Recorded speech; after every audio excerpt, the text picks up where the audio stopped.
La patria del criollo, de Severo Martínez Peláez. Es un ensayo que desde el primer y último capítulo nos deja ver una discriminación hacia los indígenas de la época, en el cual existe un personaje llamado Francisco Antonio de Fuentes y Guzmán. Era un criollo que había nacido en un ambiente muy estable y estaba inmerso en las actitudes que su grupo mantenía hacia los indígenas. Por criollo se debe entender aquel descendiente de españoles que nació en América. También cuenta cómo la conquista española estuvo inmersa en la esclavitud, aniquilación, explotación, violación por parte de los criollos. Dicha conquista se logró en base a la superioridad cultural y económica que poseía España, en comparación con las tierras indígenas que vinieron a despojar. Cabe destacar que los indígenas no se tuvieron como conquistados mientras no se les había quitado sus tierras y sus riquezas. A esto también se le debe sumar la esclavitud, aquel sometimiento humano que hizo que los americanos fueran seres al servicio de otro. La lucha armada fue finalmente un medio para llegar al sometimiento económico, la dependencia completa de los indígenas hacia los españoles. También la evangelización fue otra fase de la dominación. La ideología fue fase fundamental, al igual que la militar, llegada de la dominación económica. Esta es la real dominación y no el vencimiento de los americanos en las batallas. Esta dominación llevó a que los indígenas tributaran a la corona española, al despojo de su tierra, la esclavitud y la servidumbre. Incluso se puede llegar a delimitar el proceso de dominación, como la inferioridad tecnológica y cultural de los americanos al momento de la conquista, sometimiento de los indígenas en el plano económico y conversión del indígena en fuente de riqueza del dominador, lo cual trajo como efecto la servidumbre y la esclavitud. Esto trajo una inferioridad permanente, la cual aseguró la dominación. En efecto, ese valor dominante de la conquista fue la riqueza, el poderío y el conocimiento tecnológico, y no la falta de superioridad biológica que los criollos le hacían creer a los indígenas.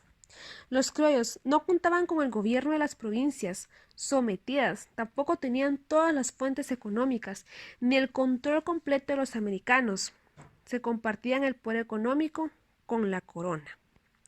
En un plano de subordinación, dicha corona estimuló la inmigración y control de las cubiertas tierras, concediendo ciertos privilegios. Esto trajo en consecuencia que los criollos y sus descendientes se sintieran autosuficientes hacia la corona.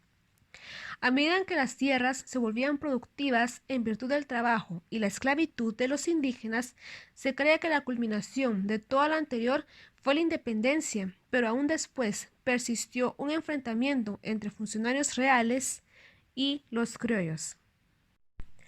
Una de las medidas de la corona para controlar las colonias americanas fueron la encomienda y el repartimiento. El segundo consistía en repartir tierras a los indios para que las trabajaran. Se justificaban diciendo que los indígenas eran entregados para cristianizarlos. En cuanto a la primera, también se relacionaba con la evangelización, pero se convirtió en esclavitud y hasta una aniquilación, y situaciones que no estaban legalmente respaldadas. Para que las situaciones anteriores tuvieran un respaldo legal, se creó lo que se llama requerimiento de palacios turcios.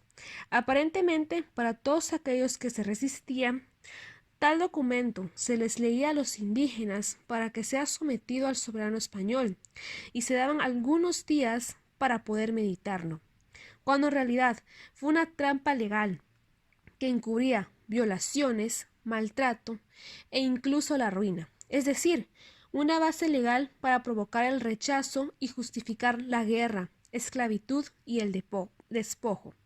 En pocas palabras, tal repartimiento y encomienda eran trucos para esclavizar y apropiarse de los indígenas.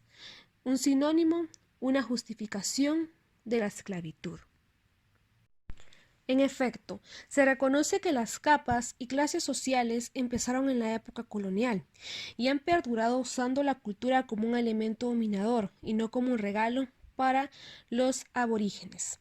Asimismo, se debe asumir la vestimenta, que no era autóctona, sino con rasgos europeos, como las chaquetas, sombreros, camisas. Todo lo anterior deja ver que aquel régimen colonial era feudal, aunque incluyó todos los tipos de explotación. Por ejemplo, la esclavista, feudal, capitalista. El nativo tenía todas las características del siervo feudal, aunque se tratara de maquillar.